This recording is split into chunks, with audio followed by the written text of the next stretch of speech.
नमस्कार दोस्तों, आज हम दूसरे चैप्टर की बात करेंगे।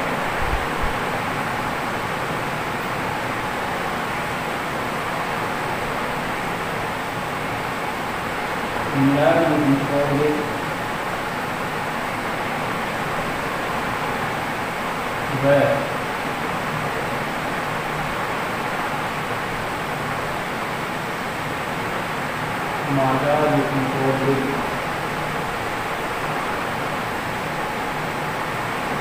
संरचना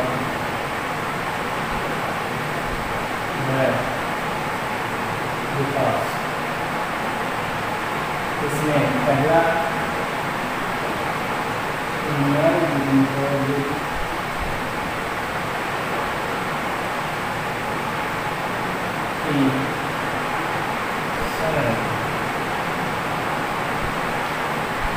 मैरोगैमेटोफाइट्स, इसके अंदर सबसे पहले आता है पुंकेसर।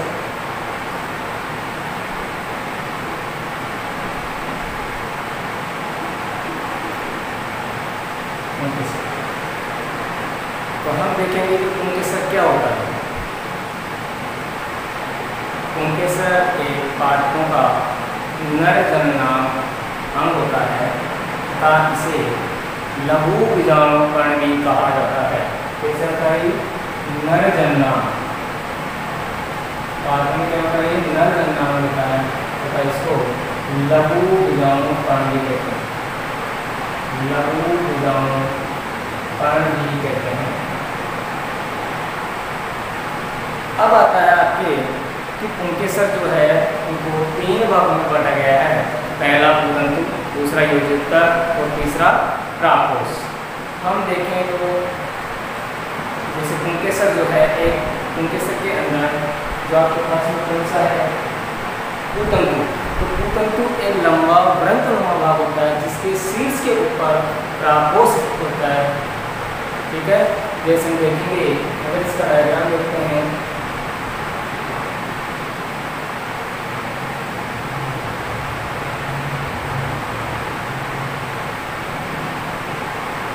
ये जो एक लंबा भाग दिखाई दे रहा है, वृंतनुमा भाग लंबा, ये कहलाता है आपको पुंतंतु।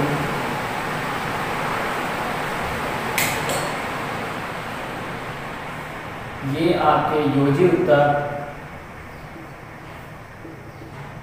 कनेक्टिव टिश्यू,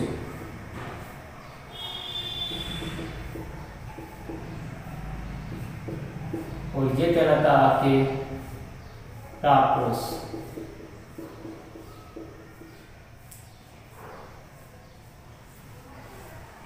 ठीक है, यानी वृंतनुमा भाग, लंबा वृंतनुमा भाग पुंतंतु कहलाता है। इसके शीर्ष पर एक प्राकोष स्थित होता है जो आपस में किसके द्वारा जुड़ा होता है? योजित्तर के द्वारा जुड़ा हुआ रहता है। अब देखिए आपके पुंकेसर, आखिर पुंकेसर के अंदर प्राकोष, यानी अगर अपन देखें तो एक पुंकेसर के अंदर एक प्राकोष होता है।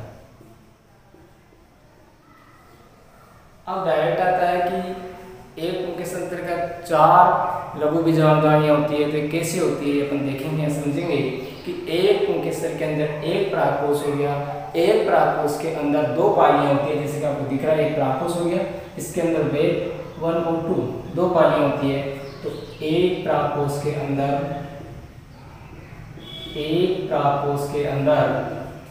2 प्रापालियां होती है।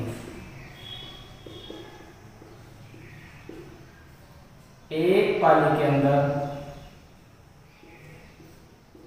2 लघु बीजाणुदानी होती है।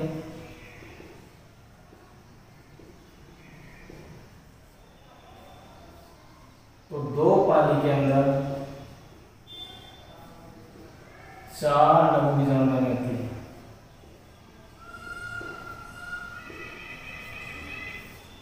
अब देखते हैं कि क्वेश्चन पूछा था कि एक पुंकेसर के अंदर कितनी लघु बीजाणुदानियां होती है। तो क्योंकि एक पुंकेसर के अंदर एक प्राकोष के अंदर 2 प्रापालियां, एक पाली के अंदर 2 लघु बीजाणुदानियां, 2 पाली के अंदर 4 लघु बीजाणुदानियां, तो एक पुंकेसर के अंदर 4 लघु बीजाणुदानियां पाई जाती है। अब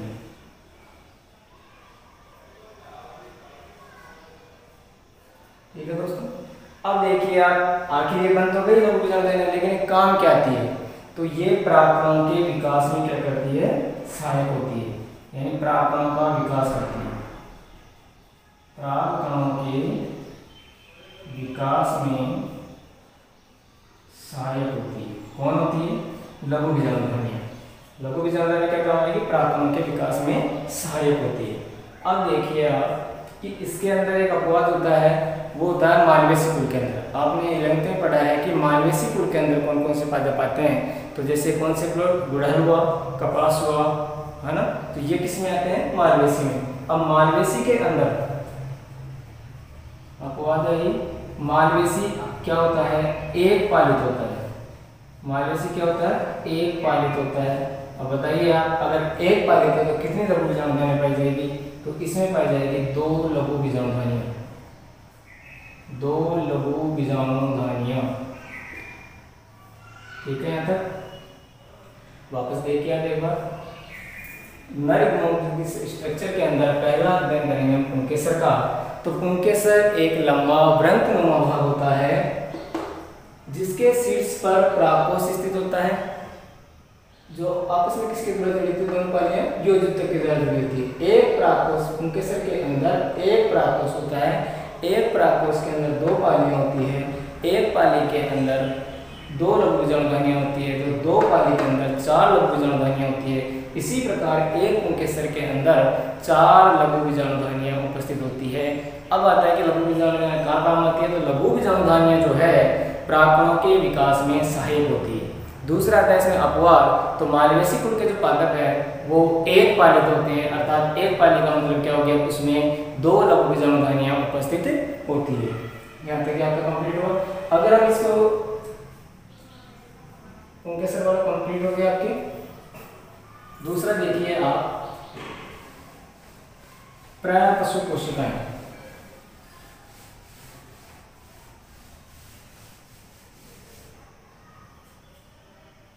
प्रपशु कोशिकाएं क्या होती है, परागपुट या परागकोश की कुछ हाइपोडर्मल कोशिकाएं अन्य कोशिकाओं से आकार में बड़ी तथा सघन जीव द्रव्युक्त होती है, उसे ही क्या कहते हैं, प्रपशु कोशिकाएं कहते हैं। यानी परागपुट या परागकोश की कुछ हाइपोडर्मल कोशिकाएं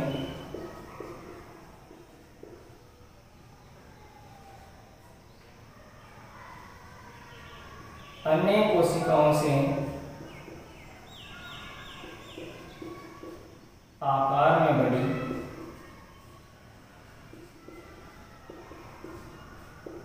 तथा सघन जीव द्रव्य युक्त होती है।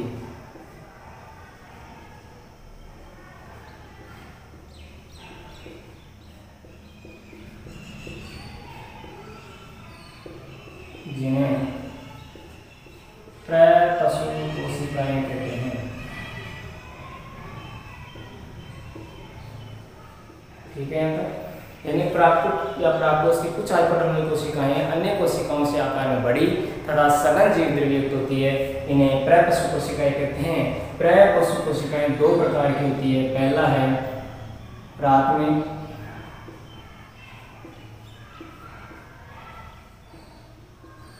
वित्तीय कोशिका और दूसरा अपने पास प्राथमिक बीजाणु कोशिका। अब आता है प्राथमिक वित्तीय कोशिका पहला, दूसरा है प्राथमिक बीजाणु कोशिका। तो प्राथमिक वित्तीय कोशिकाओं के बारे में अध्ययन करते हैं, तो ये पढ़ता है इसमें कि प्राथमिक वित्तीय कोशिकाओं से किसका निर्माण होता है, परागकोश वित्तीय कोशिका का निर्माण होता है। किसका निर्माण होता है, परागकोश वित्तीय का। यानी प्राथमिक वित्तीय कोशिका से किसका निर्माण होता है, परागकोश वित्तीय का निर्माण होता है।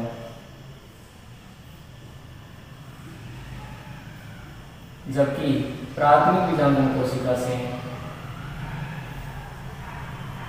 अनेक सूत्रीय विभाजन द्वारा अनेक बीजाणु कोशिकाओं का निर्माण होता है।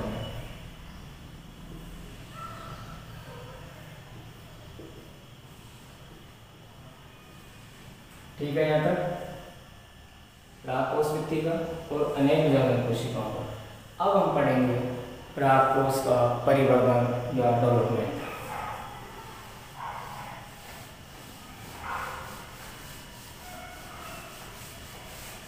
प्राक कोश का परिवर्धन। अब प्राक कोश का परिवर्धन अपन पढ़ते हैं, इसमें देखते हैं प्राक कोश का परिवर्धन। तो इसमें वो दो स्तर होते हैं, कौन कौन से? पहला प्राक कोश भित्ति और दूसरा बीजाणु कोशिका। हम पहले प्राक कोश भित्ति का अध्ययन करेंगे। प्राक कोश भित्ति देखिए, प्राक कोश भित्ति जो है 4 स्तरों से मिलकर बनी होती है। पहला एपिडर्मिस, दूसरा एंडोथीसियम, तीसरा मिडिल लेयर और चौथा टेपिटम कोशिकाएं। पहला कौन सा है? एपिडर्मिस, दूसरा आपके पास एंडोथीसियम,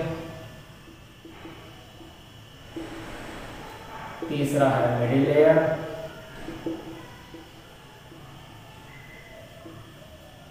चौथा है आपके पास टेपिटम। ठीक है, अब हम अगर प्राक कोश लेते हैं तो उसका सबसे पहले टीएस देखते हैं। तो टीएस में आपके कैसे दिखाई देता है? देखिए, टीएस के अंदर इसका टीएस देखते हैं।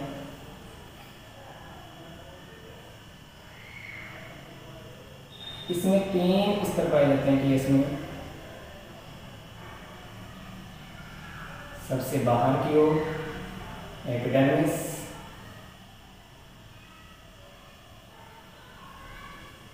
उसके सबसे बाहर यहाँ पे टेपिटम पाया जाएगा। सबसे बाहर की ओर एपिडर्मिस, इसके अंदर वाली जो होती है वो होती है एंडोथीसियम, एंडोथीसियम। ये वाली कहलाती है आपकी मिडिल लेयर, मिडिल लेयर। ये कहलाता है आपके टेपिटम।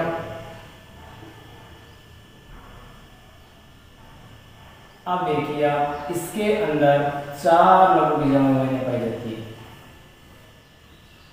क्या पाई जाती है? ये चारों लघु बीजाणु, लघु बीजाणु।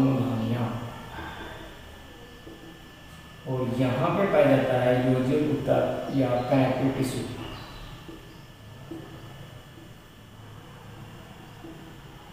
कनेक्टिव टिश्यू, ठीक है। ये तो हो गया इसका टीएस, प्राक कोश का टीएस। अब आता अपने पास में परतों का अध्ययन करेंगे। तो इसकी परतों के लिए अपन सबसे पहले यहाँ पे देखते हैं डायग्राम बना के।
इधर देखिए,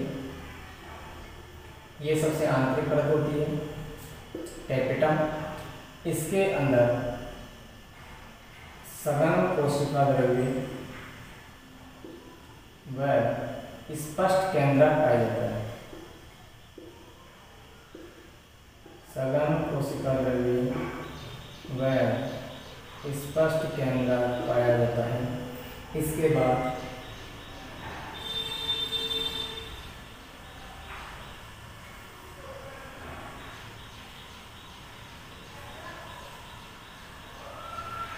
तो आपके इधर नीचे प्राप्त में सबसे बाहर की ओर एपिडर्मिस पाई जाती है। क्या पाई जाती है?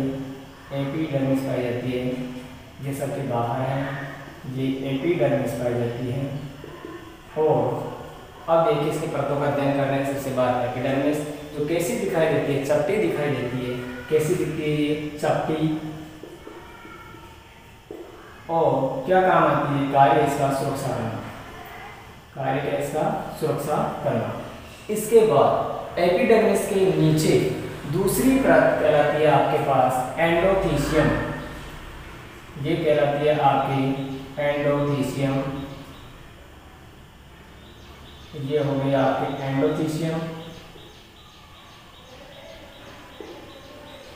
दूसरी परत एंडोथीसियम हो गई। इसके अल्फा सेलुलोज का स्थिरांक पाया जाता है। कौन सा पाया जाता है? Alpha cellulose. अल्फा सेलुलोज का स्थिरांक पाया जाता है। और जहां पर अल्फा सेलुलोज का स्थिरांक नहीं पाया जाता वहां पर स्टोमियम पाया जाता है। जब स्टोमियम का निर्माण होता है, स्टोमियम क्या काम आता है? क्वेश्चन आता है स्टोमियम क्या काम आता है? तो ये जो बीजाणुधानियां हैं इनके स्फुटन में, बीजाणुधानी के स्फुटन में क्या काम आता है? कार्य बीजाणुधानी के स्फुटन में क्या होता है? ये सहायक होता है। ठीक है। इसके बाद दूसरी परत एंडोथीसियम के नीचे मिडिल लेयर पाई जाती है। ये मिडिल लेयर 3 से 4 परतों की बनी होती है। मिडिल लेयर 3 से 4 परतों की बनी होती है तथा ये इनका जीवन काल अल्पकालिक होता है। इनका जीवन काल कैसे होता है? अल्पकालिक होता है। और सबसे आंतरिक परत जो होती है वो आपके पास टेपिटम कहलाती है। टेपिटम इसका बाहरी एक स्त्री होता है। लघु बीजाणुधानी ऊतकों के बाहर की ओर एक स्त्री होता है तथा इसके अंदर सघन कोशिका द्रव्य, सघन कोशिका द्रव्य तथा स्पष्ट केंद्रक पाया जाता है। स्पष्ट केंद्रक पाया जाता है। ठीक है। अब देखिए आप इसमें प्राकोष की परतें। ठीक है। 4 स्तर हो गए, एपिडर्मिस, एंडोथीसियम, मिडिल लेयर और आपके लास्ट में बच रहा है वो है टेपिटम। अब देखिए आप सबसे बाहर की ओर जो एक स्तरीय परत होती है वो कहलाती है आपके एपिडर्मिस। उसका कार्य है सुरक्षा करना। एपिडर्मिस से जस्ट नीचे कौन सी पाई जाती है? एंडोथीसियम पाई जाती है। एंडोथीसियम में अल्फा सेलुलोज का स्थिरांक पाया जाता है। और जहां पर अल्फा सेलुलोज का स्थिरांक नहीं पाया जाता वहां पे स्टोमियम पाया जाता है। और स्टोमियम बीजाणुधानियों के स्फुटन में सहायता करता है। इसके अंदर की ओर यानी एंडोथीसियम के अंदर की ओर थर्ड परत पाई जाती है मिडिल लेयर।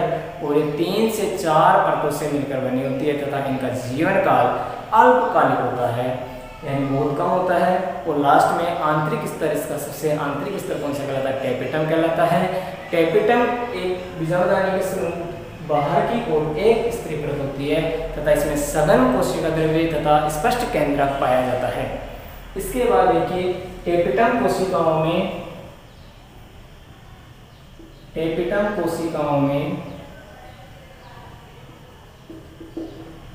टेपिटम कोशिकाओं में एक वसीय प्रकृति की गोलाकार संरचना पाई जाती है जिसे प्रोयूबिस्काई कहते हैं। टेपिटम कोशिकाओं में वसीय प्रकृति की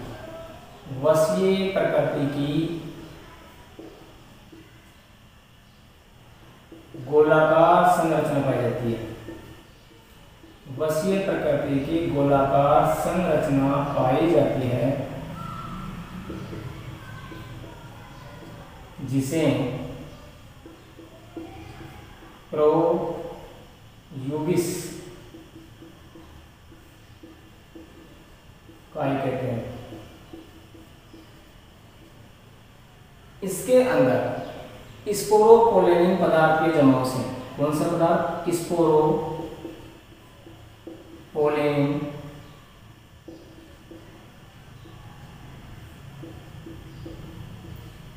स्पोरोपोलेनिन पदार्थ के जमने से यह यूबिस्काई में परिवर्तित हो जाती है। यह यूबिस्काई में परिवर्तित हो जाती है, यानी टेपिटम कोशिकाओं में वैसे प्रकृति गोलाकार सच में पाई जाती है, जिसे प्रो यूबिस्काई कहते हैं। स्पोरोपोलेनिन पदार्थ के कारण यूबिस्काई में परिवर्तित हो जाती है। अब देखिए आप कि इसका कार्य क्या है। स्पोरोपोलेनिन, इसका कार्य है प्राप्त कणों के बाह्य चोल का निर्माण करना। प्राप्त कणों के बाह्य चोल का निर्माण करना। प्राप्त कणों के बाह्य चोल का निर्माण करना, ठीक है। अब ये प्राकोष कंप्लीट हुआ कि और आता है बीजाणुजन कोशिकाएं।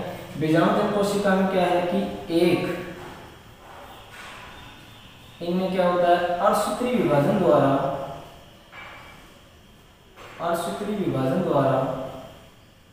4 लघु बीजाणुधानियों का निर्माण होता है। 4 लघु बीजाणुधानियों का निर्माण होता है। ये टॉपिक क्या कंप्लीट हुआ आपका। देखिए एक बार रिपीट करते हैं वापस।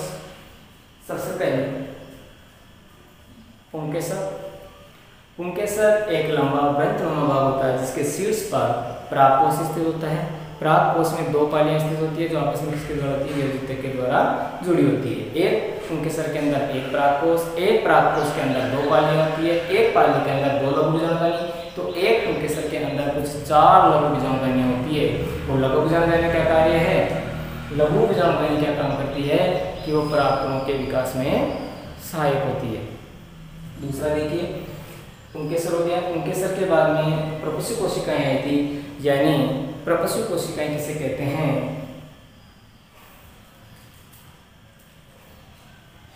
तो इसके अंदर कुछ हाइपोडर्मल कोशिकाएं होती है। किसके अंदर? प्राकोष के अंदर। प्राकोष या प्राकुट के अंदर कुछ हाइपोडर्मल कोशिकाएं अन्य कोशिकाओं से आकार में बड़ी तथा सघन जीव द्रव्युक्त होती है, जिसे क्या कहते हैं? प्रपशु कोशिकाएं कहते हैं। यह 2 प्रकार की होती है, प्राथमिक वित्तीय कोशिकाएं और दूसरी थी प्राथमिक बीजाणुजन कोशिकाएं।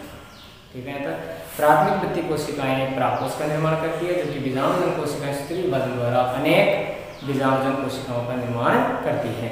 फिर अपन आए थे प्राकोष वृत्ति के बारे में, यानी इसका परिवर्तित वृत्ति के बारे में पढ़ेंगे। तो प्राकोष वृत्ति के अंदर इसकी 4 परतें पाई जाती है, एपिडर्मिस, एंडोथीसियम, मिडिल लेयर और टेपिटम।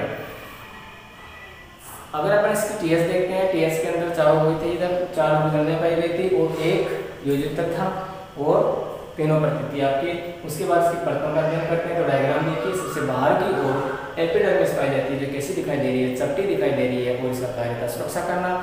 उस प्राथमिक यानी एपिडर्मिस के जस्ट नीचे कौन सी होती है? एंडोथीसियम होती है। एंडोथीसियम परत के अंदर अल्फा सेलुलोज का स्थूलन पाया जाता है, तथा जहाँ पे अल्फा सेलुलोज का स्थूलन नहीं पाया जाता वहाँ पे स्टोमियम का निर्माण होता है। स्टोमियम क्या करता है? लघु बीजाणुधानियों के स्फुटन में सहायक होता है। उसके बाद उसके अंदर की परत टेपिटम कहलाती है। टेपिटम 3 या 4 परतों से मिलकर बनी होती है और उसका जीवन काल अल्पकालिक होता है। फिर आपके पास में लास्ट में सबसे आंतरिक परत होती है टेपिटम, यानी टेपिटम में क्या होता है? सघन कोशिका द्रव्य तथा स्पष्ट केंद्र पाया जाता है। टेपिटम एक वशीय प्रकृति की गोलाकार कोशिकाएं होती है, जिन्हें प्रोयूबिस्काई कहते हैं। प्रोयूबिस्काई में स्पोरोपोलेनिन पदार्थ के जमाव के कारण ये किसमें चेंज होती है? यूबिस्काई में चेंज हो जाती है। और इसका कार्य क्या था?